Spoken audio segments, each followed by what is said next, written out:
বিসমিল্লাহির রহমানির রহিম। আসসালামু আলাইকুম। কেমন আছেন সবাই? আশা করি আল্লাহর রহমতে অনেক ভালো আছেন।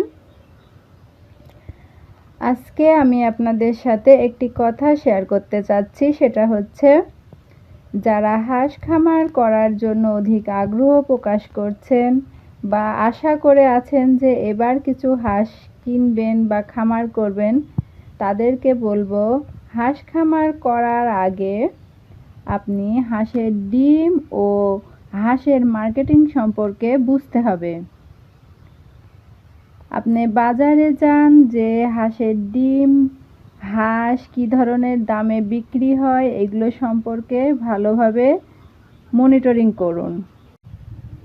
এখন রমজান মাস, হাঁসের ডিম একদমই নিতে চাচ্ছে না, তারপরও দাম বলছে 8 টাকা 10 টাকা। এইভাবে 8-10 টাকায় ডিম বেচে হাঁসের খাবার খরচ কখনোই উঠবে না। হাঁসের খাবার খরচ দিতে হচ্ছে এখন বর্তমানে ঘর থেকে। এবার আসি হাঁসের কথায়। আমাদের এখানে হাঁসের বাজার প্রাইস চলছে 150 টাকা কেজি। হাঁসের মাংস আর পিস হিসাবে আপনার 350 টাকা, যেখানে একটি হাঁস ডিমে আসতে আপনার খরচ পড়ে প্রায় 500 টাকা। আমার হাঁসের বাচ্চা ছিল 80টি, এগুলো পালন করতে আমার খরচ হয়েছে 35,000 টাকা মতো। এর মধ্যে 15টা নর ছিল, কিছু ওই সময় বিক্রি করেছিলাম একটু বড় করে। আর এখন বর্তমানে আমার হাঁস রয়েছে 64টা। এই 64টা হাঁস থেকে 3টা নর হাঁস ছিল, আর তাহলে 61টা হচ্ছে নারী হাঁস। এর থেকে আমি ডিম পেতাম 50+।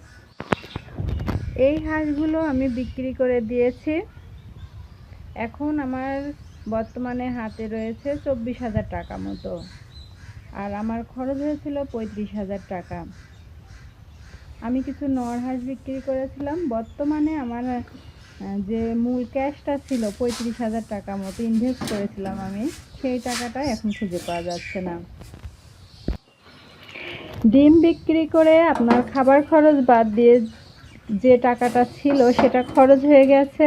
হয় অল্প কিছু লাভ হয়, কিন্তু সে টাকাটা খরচ হয়ে গেছে, এটা কোনো কাজে লাগেনি।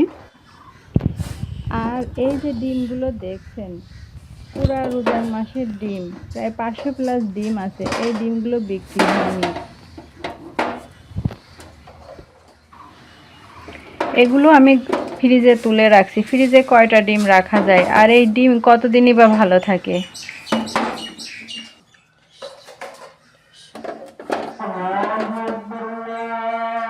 এই তো হাঁসের ব্যবসার অবস্থা। তো ভালো থাকেন, সুস্থ থাকেন, আল্লাহ হাফেজ।